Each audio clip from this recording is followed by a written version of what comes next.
This episode of Eat the Rules is brought to you by You on Fire. You on Fire is the online group coaching program that I run that gives you a step-by-step way of building up your self-worth beyond your appearance.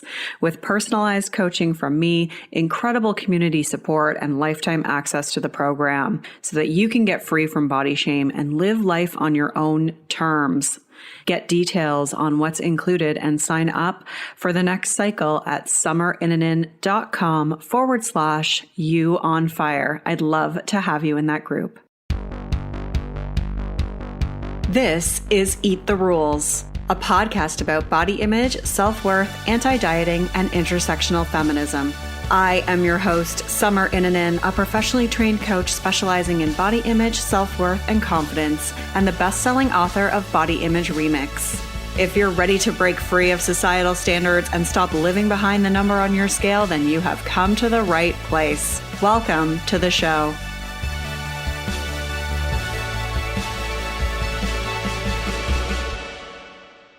This is episode 195, and I am interviewing Danni Adams. I'm a pound cake body image coach, activist, and writer about how fat phobia impacts Black communities, the adultification of Black girls, medical fat phobia, as well as how racism intersects with medical fat phobia and how that influences our well-being and so much more.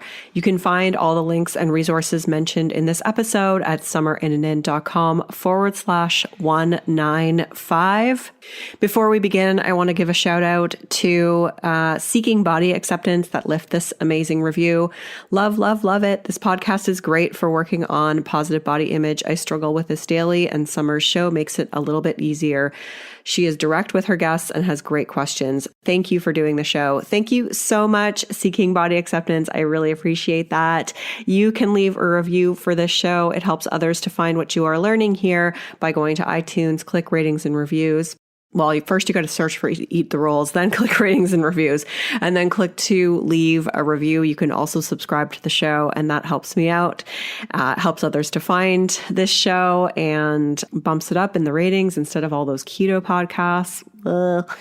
And lastly, don't forget to get the brand new 10-day body confidence makeover at summerinanen.com/freebies with 10 steps to take right now to feel better in your body.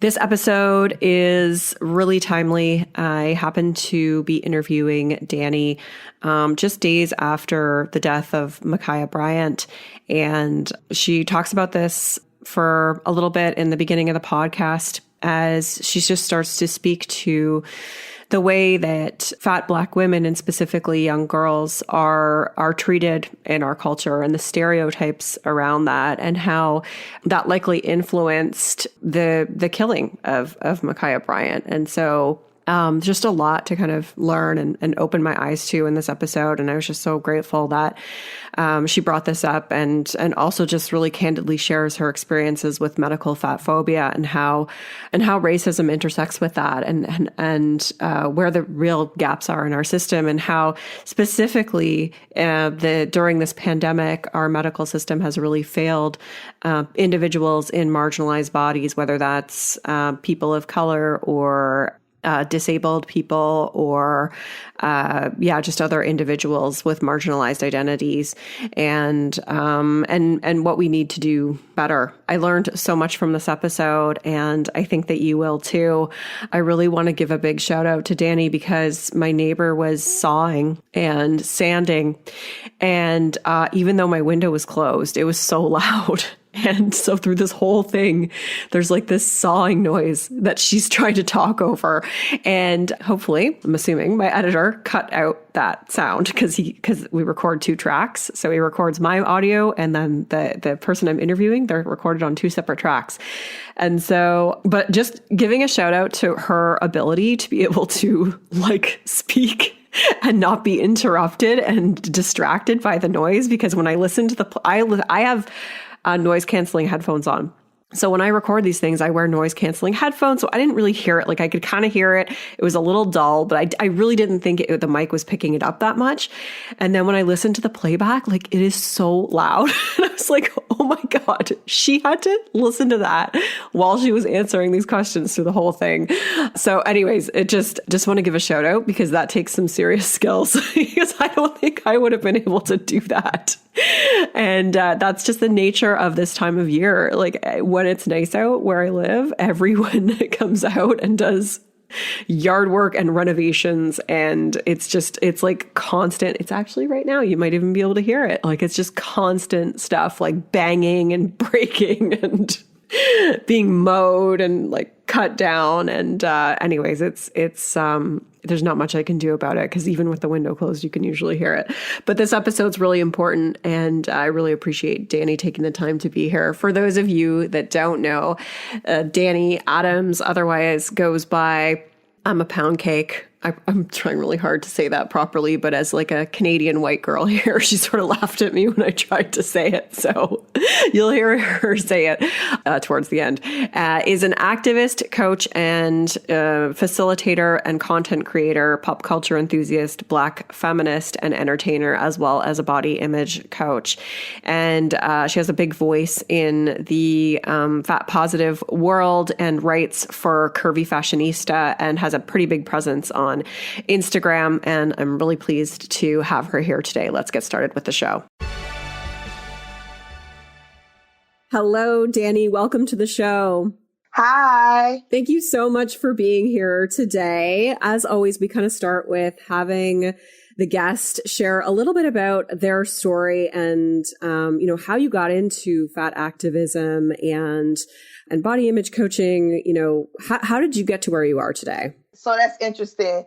So I can think as early as being like a young child, really like identifying as a fat person. And I've always like wanted to be included in like making sure that I was like represented in something. And so I just remember like the first time I started reading about Fat Phobia, I was in this like Black feminist class at FSU. Shout out to all my no's. And yeah, I think that I remember like walking up to my teacher and my professor and being like, yo, I know you gave us this assignment on feminism, but I've been in this class for a while and nothing is about me. Like I see that you have Black feminist stuff, but like there is nothing about being like a fat Black woman. And I was like, can I do my own research and not use the literature that you have? And that is so me to like break all rules. And she was like, yeah, but it has to be this, this, and that. And so anyway, make a long story short, that was like my first time like getting into like academia and like reading about the experiences of fat people. I grew up with lots of fat people. My mom's fat, my uncles are fat, my brother's fat. And so being around fat people was so normal, but I just always knew we had a different experience. But specifically how I got into my body image coaching, I've been doing helping people with this for like a long time. And as I was like telling my story, people kept asking me like, how can you help me? Can you help me? Can you help me? Can you help me? And so I took a few workshops and I was like, I got to get serious about this. And so last year I officially started. I take on a limited amount of clients right now, but I hope in the future that I can take on more clients because I'm not a full-time body image coach. And so that's kind of like my journey is. I know it's like so necessary, like outside of a therapist. Like I think people who have body image issues, but also just people who want to check in, right? They just need some support for a moment. I think body image coaching is so important. And I've just grown to love in doing it. And so I encourage everyone to talk to a body image coach. Mm-hmm. Yeah.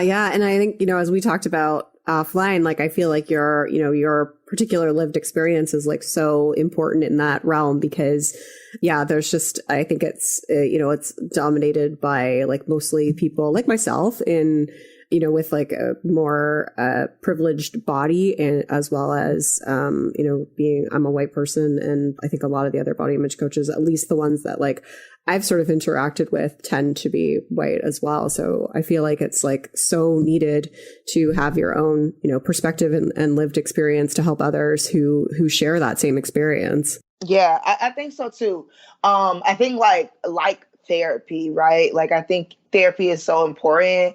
And like for me, my last 3 therapists have been Black women, and like my experience has been like completely different. I won't say that they all have really understood fat phobia, but a body image coach who understands fat phobia could just definitely be beneficial, like working with my therapist, or just helping me outside of therapy. And so as a fat Black woman, I think it's so important for just people to understand that our experiences are so different. Like our bodies, like I'm not just fat, right? Like I can never just be fat. And something that just is really telling of that is Ma'Khia Bryant, who we just recently learned was murdered by the police, a 16-year-old girl who called the police because she was afraid that she was going to get jumped. And by the time the police got there, she had a knife in her hand, was in an altercation. The police shot her dead. And so it just makes me think about like how even when you are a fat person, but couple that with being Black, couple with that with being femme, how there's this fear of your body, and how even sometimes it's a fear to even live in your body, right? Like when encountering different forms of white supremacy. And so I do think it's important that there are Black body image coaches, but specifically more fat Black femmes who are body image coaches, who have very similar lived experiences to their clients. I encourage more fat Black femmes to become body image coaches, because I think it's just so needed. And I hope to see more over the next couple years. Yeah. You mentioned Ma'Khia Bryant, and one of the things you wrote about yesterday, which I reshared in my stories, was just how like the sort of like stereotype of like being the bully because you're in like a larger body as a Black person. And that was something that I had never really thought, like that was just, probably most likely like an internalized bias that I had never really uncovered and thought about in that way. And I thought that connection was really important to call out. Yeah, it's so funny, not funny, but interesting. Earlier that day, I had therapy when I was writing it, and I was trying to explain fat phobia to my therapist. My therapist doesn't really understand fat phobia, but she's reading and she's learning, and she's supporting me in other ways. She's useful, but she doesn't understand fat phobia in a way that I think will help me. So I do spend a bit of time explaining it. So I kind of broke something down about love, and how Ursula is just this monster, and we meet her as a monster. Ursula from the Little Mermaid, by the way. I don't know if that. Yes, I know what you're talking about. Okay. I was like, but Ursula from Little Mermaid, we meet her as this monster, and so I like to think of her as a fat Black woman, and like she's dark in character, dark in in spirit, and she's angry all the time. And like, that is the way that I think that people perceive fat Black women. That is the way fat Black women are put on television. And, putting what I said on the internet yesterday, so many fat Black women wrote me stories of their encounters with the police, encounters with school resource officers, school officials, they did not hear them or believe them when they said that, hey, I'm being bullied. Even myself, right? I remember as a little kid being suspended from the school. I went to a predominantly white elementary school.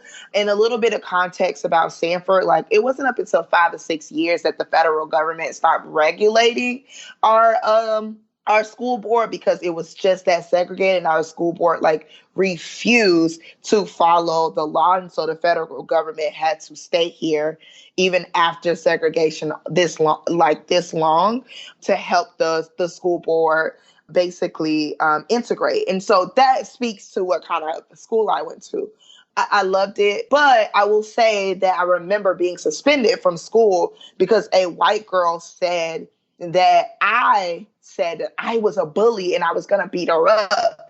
And I remember being a little kid going to my Boys and Girls Club after that afternoon saying, this doesn't even sound like something Black people say. And I remember saying that as a little kid, right? And like, there's no thing that really Black people say that, whatever. But my point as a little kid is like, I recognized that like I was just perceived as a bully to her by default. Like, I'm sure there was a lot of racism in there, but also I know that this little girl probably also learned the bully is fat and bullies are also Black. And so being fat and Black, there is no way in her little mind that I can be anything other than a bully. And she was new to school and she was like sitting across, and it was so crazy because I'm the one who gave her the tour of the school. And so it does not matter. That's why the fat, jolly person does not really protect fat Black people, because fat Black people can be very nice and still be perceived as the bully, the aggressor. In the case of Micaiah, she called the police, right? And so people that we pay to protect us, she called those people to protect her, right? And like she said that she was being bullied, and right, and these folks came to her house, and you know, she's not being seen as a child at all, right? Like we've heard news outlets call her woman already. And so all of these different things, and we know what type of body has been deemed the bully, the aggressor. And that cop in his mind probably thought, wow, she has to be the bully. She has the knife.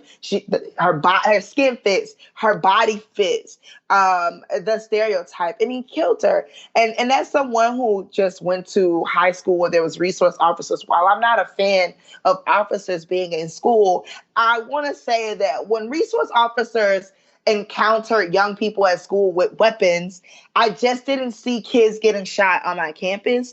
And so it was just really troubling, and just seeing a lot of the responses of people just automatically seeing her as the bully and not a victim of harm, right? And I think about how that trickles into sexual assault, because none of these things are like absent from one another. Like if you perceive me as a bully, or if you cannot see me as a victim here, I don't believe that you could see me as a victim in any facet of my life. And so because I'm not a human, I'm a monster. And just like George Floyd was a monster, this belief that Mike Brown ran through bullets is because he was fat and Black. Eric Garner being, a big fat Black person, right? And like he needed 4 people to hold him down for selling cigarettes because he is a monster. And a lot of obesity was brought up in the case of Eric Garner. And so, again, like, we know that, like, medical fat phobia exists, and also racism exists. Fat phobia just out, in any spectrum it exists. And it is very violent, specifically to fat Black people. And I'm also wanting to say, like, this isn't limited to fat Black people, right? Because we know that fat people of color also experience a level of like police violence, but anti-Blackness is still at the core of that. And it's really important that we start talking about fat phobia in this type of way. Yeah. You said so many important things there. And, it just kind of reminded me of, I remember Sonia Renee Taylor in one of her like Instagram live IGTV videos. And now, because, there's just been so many of these murders that have been brought to light in the mass media this year. I mean, because obviously they were happening prior, but just now getting more media attention. But I can't remember in the context of which one she was talking about, but just saying like, I don't need to defend my humanity, like to justify why, like as a Black person, I get to exist.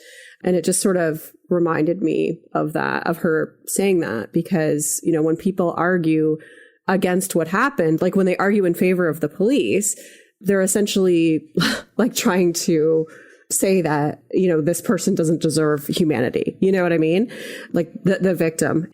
You mentioned, just medical fat phobia and specifically like how that relates to racism as well when you were just talking there. And I know you wrote an article called The Damaging Impact of Weight Stigma in Healthcare. And in that piece, you share just a couple of your own personal experiences having experienced medical fat phobia. Do you mind sharing some of those? No, I don't mind. Yeah, I think that for me, can't think of a time in my life that I didn't experience some type of medical fat phobia, because I think that, like, even as a child, I think as a child, like, doctors are already in their mind that, like, if you don't lose, you don't lose weight, you don't become smaller, you're going to be these statistics that they already have read about, right? And so one of my earliest memories of medical fat phobia is just being a kid at the doctor's office and my doctor seeing that I, have hyperpigmentation. And they told my mom, like, hey, that hyperpigmentation means that she has diabetes or that she's on her way to diabetes. And so I remember, like, crying, I don't want diabetes. My mom was crying because she couldn't get me to stop crying. And, like, I was a little girl, it was causing me a lot of stress. My grandma has diabetes. Well, she's not my real grandma, but I'm Southern and I'm Black. So, like, older people become a particular relative to you, even if they are not really your relative. So, but anyway, like, so someone that's like a grandma, I called her. And my mom called her, tried to get her to console me. And so one of the things about medical fat phobia that I think, even when you're a young child and you're fat, that I think doctors really should not discuss your weight with you as a child without your parents' permission. I think that's really important. Like, I think that should just be a standard, right? Like, as a child, I think that, like, diet should not be pushed on me by my physician or by a physician. And then I also think that medical fat phobia causes a rift between parents and their child, right? Your doctor is saying, hey, the way that you look, the way that you are is wrong. You're sick. There's all these things about you that is causing you, that is going to cause you an early death. And that's the way that they talk about it. I'm not saying that I believe that, but that's the way that it's discussed. And so, as a little kid, a doctor shouldn't talk to you like that. And so I remember just like, is this my mom's fault? I know my mom was thinking she did something to me, and not that I was experiencing discrimination. And especially there's this thing about, like, when you are fat and you are Black. I know a lot of, non-Black fat people experience medical fat phobia, but there's also this thing that we have that Black moms are not good moms already. And my mom also was fat. And so she is also experiencing this level of discrimination, even if they are discussing me. It's about, like, her being a bad parent. She made me this way. And so, yeah, like, I just remember that being very, very young, and it just has never stopped. Like, I don't have diabetes. And so, all of that pressure that the doctor was putting on my mom when I was a little girl, I was in, like, elementary school, right? It's like non-existent now. I'm fat, still have hyperpigmentation. And also just lets me know that my doctor didn't understand hyperpigmentation, because, like, a lot of people have hyperpigmentation, and it has little to do with having diabetes for some people. And so transitioning into, like, my adult life and going to the doctor, and now I have to defend myself. I remember a couple of years ago, I went to the doctor and my blood pressure was, like, considered high or whatever. And I just got this lecture from the physician about how I needed to stop eating Chinese food, and, like, I needed to lose weight and all of these different things. And they never asked me anything. And what the truth was that my dad was in the hospital. I just found out my dad was in the hospital, and I was stressed. And my blood pressure was high. And so we don't take into account how stress affects health, period. And so that's really important for doctors to consider. Like, there's no relationship between patients and doctors anymore, period, because it's like these 15-minute, 20-minute visits and get you out. And so I think like that's one of the major concerns with the medical industry right now anyway. But I also think like there is no room for fat people to have other issues in their life. Again, like fat people aren't human. So fat people can't be stressed about other things. It's because they ate Chinese food that whatever is happening in their life isn't impacting their health, but it's more about what they ate is impacting their health. And so, even a time, I fell off a bicycle and I got lectured about, my eating when I came there for something that anybody of any size could have went to the doctor for, and that's falling off of a bicycle. I was riding on a bicycle in heels, and that is so me. By the way, like I'm like, it's okay. I'm a pro. I can walk and run in heels. Why couldn't I ride a bicycle in heels? And so I was riding a bike in the hills downtown Orlando, and I tried to make a turn, and I fell. And I mean, I was having real bad pain. And so I went to the doctor, and they were like, well, you know, I just want to let you know that you got to lose weight in order for this to go away. And I'm like, but I fell off. I fell off a bicycle. And so, yeah, it's just all different types of form. Like I'm not, my pain isn't believed as a Black person or as a fat person. Like people of all sizes can fall off a bicycle. I remember I fell off a bicycle when I was a little girl and I broke my arm. And so I was riding the back of the bicycle with my brother, and he fell on me on top of the bicycle, and I broke my arm. And I was smaller then. And so, yeah, these things, also just, again, I think that we must talk about it in a way that we address like mental health, the anxiety that I feel sometimes with going to the doctor's office, just because I think about like, are you going to see me as a human being who, has different layers in their life? Or are you just going to look at the weight, look at the BMI and say, hey, you're an unhealthy person and you could come in here for a migraine, but it's because, you ate McDonald's today. And that is exactly, I mean, I'm being facetious about it, but that is exactly what I feel like my experience is when I go to the doctor's office. Yeah, and so what I'm hearing is the impact is kind of twofold. It's like one, the impact on your mental health with the actual visit, so the anxiety at not getting the care you need, and then two, like being misdiagnosed or not having your issue even looked at because they're just seeing your body and giving you, this like really lazy, inaccurate advice to just lose weight. Yeah, and I also think about how it's a waste of money. Like we pay for those visits. I mean, I'm sure it's different in Canada, but we pay for those visits here, right? Like I think about taking off work. Like yesterday I went to the doctor and I took off work to go to the doctor. And so there are so many different layers of cost that is associated with that visit. And so is it fair for fat people to pay for the same amount as someone who is thin and not get the same service? And also, right, like doctors have a duty to provide care, the highest form of care. And that should not change because we are fat. It should not change because we are Black. It should not change because we are trans. It shouldn't be changed because disabled. Like all of those things, right? Like, all of those different biases that people hold, they show up when people are caring for marginalized people, and it causes us to die. I think about Dr. Susan Moore, who died this past summer.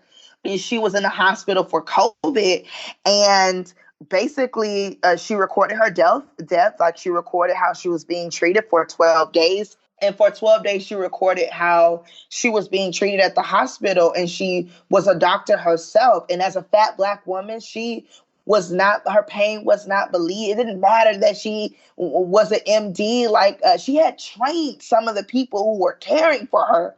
And that is something that is very important to talk about because a Black woman's education, about her own body, even if she doesn't have a degree, right? About her own, like her understanding of her own body doesn't matter. But even being educated, even being a facilitator in that hospital, it was like, well, you wouldn't know, right? Your pain isn't believed. And so Dr. Susan Moore died, right? And her death could have been prevented. And that's not uncommon. Even before COVID, fat people were dying, Black people were dying due to malpractice. And so COVID just like heightened that, and just medical discrimination in itself, or whoever is experiencing it, right? Like, it is wrong. And especially like if it's preventable, right? Like, we deserve quality care. Yes, yes.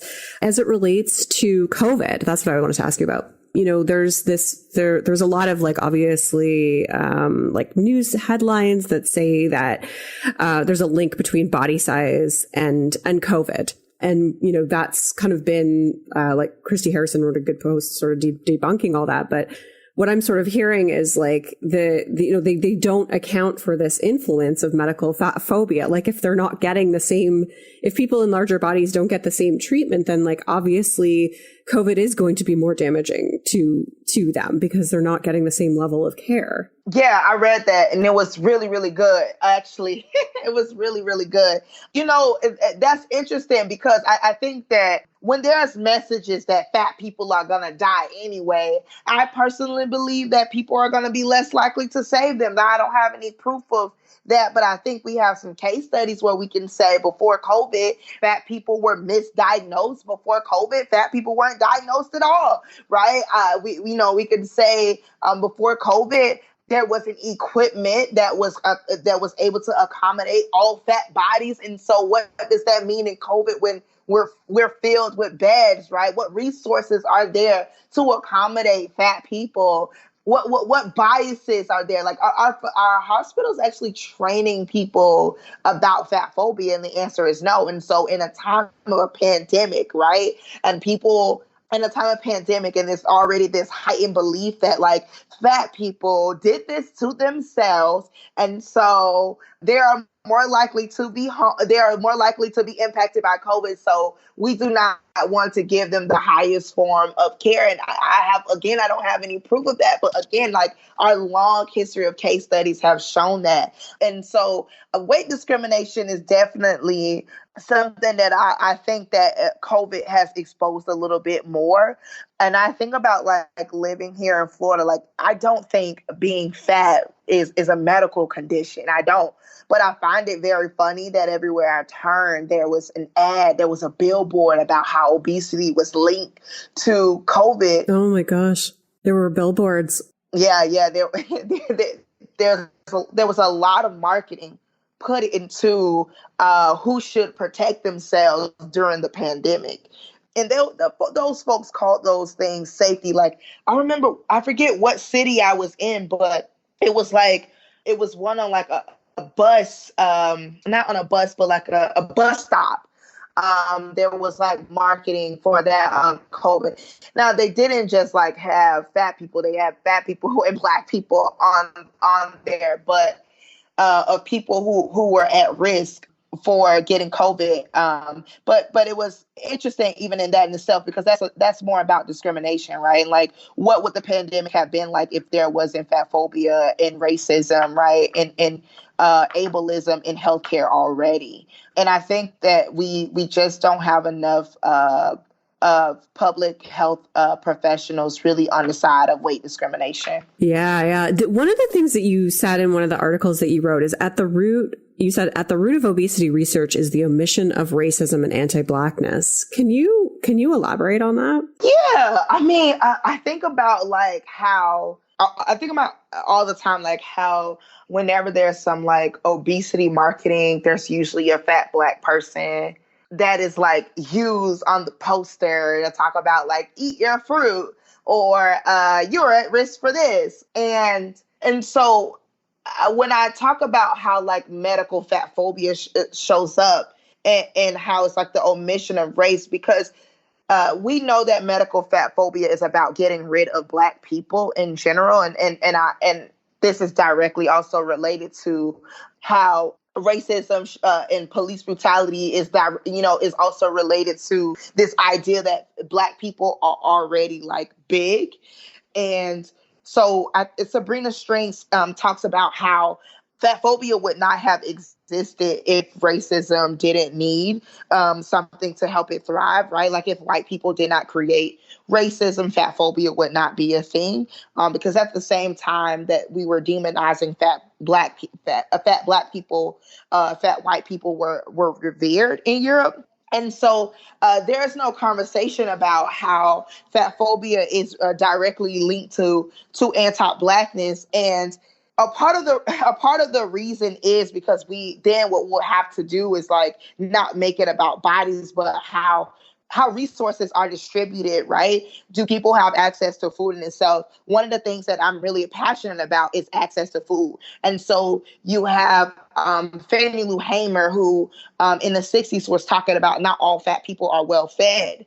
And so when you associate gluttonous with fat people, and that is something that was used with Black people for a very long time, like this idea that Black people are obsessed with watermelon and chicken didn't come out of thin air. It came from racism. And so even in the earliest times of the 1930s, the 1920s, marketing about fat people being gluttonous or Black people being gluttony, it was always a Black person used in the marketing. And so, before medical fat phobia became a thing, we had already associated gluttonous with Black people. And that's one of the ways that fat phobia continues to live. We don't, one of the ways that we talk about, we don't discuss how environmental racism really impacts health. And so obesity research really just talks about how where people are eating so much fast food, and that is a direct attack at Black people, poor Black people, when in reality, the people who eat fast food the most are middle class people. Studies show that time and time again, the people who are eating fast food, it's middle class people. And it doesn't matter, right, if people are eating fast food or not. But a lot of the research and a lot of the marketing is about Black people are doing this to themselves. And so we don't create policies that are anti-racist because we don't create obesity research. If they really wanted to, really help fat people, and that doesn't mean like lose weight, but they really want to help fat people and care for fat people, then they have to attack racism. Who has access to a park that is safe, right? Not just any park, but a safe park. Like, does everybody have access to healthcare in general? What about transportation? All of those different things are rooted in racism, the way that gentrification works. There's so many different things that are talked about, like in obesity research, in this message of obesity, about like the ways that we end obesity. But we don't make sure that Black people have access to those things. So I remember going to the doctor and they're like, you need to exercise. You should go to the gym. But how far away is the gym? Right. And like, even though I don't believe that I have to do these things, right? Like, but there isn't this community and social effort, right, to tear down these different levels of oppression that Black people are facing in order to have a thriving Black community for Black people to have quality health, for people of color in general to have quality health, because it's definitely about making money off of fat bodies. Yeah, yeah. And so like, working towards sort of like, what do we do with this? I guess it's kind of twofold. Like, for one, like, what is your advice to people who are experiencing, medical fat phobia? Like, what are some things that you might find helpful for them to be able to say or know when they do go to visit the doctor? So here's a few things. There is, if you have a child, right, like you can tell a physician that with a pediatrician, that you do not want them to discuss your child's weight in front of them. You can send it by letter. You can have that phone call before. You can set up a phone call to a virtual phone call to meet with the pediatrician before. And that's the same thing if you're an adult, right? Like, I think it's totally fine to shop for doctors telehealth is accessible now. You can have your first visit with your doctor via telehealth and talk to them and ask them what are their thoughts about fatness. What are their thoughts about fatness and do they understand weight discrimination and all of these different things prior to visiting them as a physician. Like for me, I got rid of my doctor so fast. When I experienced fat phobia with my doctor, I was like, I'm out. I'm not giving you my money. I don't have time to teach you. My health is so much more important. And I just shop for doctors. I also think that having your questions before that you have about your own health is really important to do your own research. I also think that it's okay to tell a doctor that, like, hey, you can document my weight if that's something that you're comfortable with. But however, I do not want to know how much I weigh or hear anything about my weight. And those things are like totally fine. If you get a diagnosis, try going around and like meeting with other doctors. Since I've been talking about like medical fat phobia, and I'm also, an infant in this and learning more and more each day, right? But something that I've heard from a lot of different fat women is that they've been told that they cannot have children and they go to a doctor, right? And another doctor will say, yes, you can have children. They've had babies. And so even for me, I'm like, well, I am a testimony that fat women can have children. My brother and I were vaginal births from my mom, and she was definitely a fat woman. In today's time, she would be like a 26, 28. So she was definitely a super fat woman. And so all those things are options for people to do. Mm-hmm, mm-hmm. And then, like on a broader scale, I mean, the change really needs to happen, within the actual medical institutions. And that's a whole other conversation for another day. But I really thank you for giving that all this advice and insight. It's been super, super informative for me. And I really appreciate you taking the time to be here today. Thank you for having me. So where can people find more of you? Yeah, you can go to imapoundcake.com. You can learn about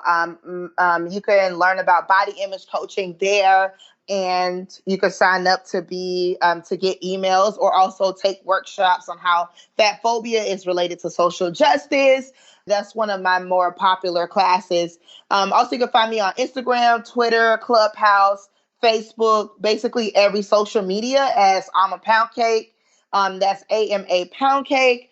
And yeah, I'm really mostly on Instagram and Twitter these days. Yeah, that's where I follow you, on Instagram. Can I just ask you about the handle? Like, what's the significance of the name? Yeah, I'm a Pound Cake. So I'm really proud to be Southern and Black. And so it's just right. Like I am, like it's Ebonics. Like we'd be like, I'm gonna be back, or that means says I am gonna be coming back in American English. So that is something that I'm like, I feel powerful when I say Amma.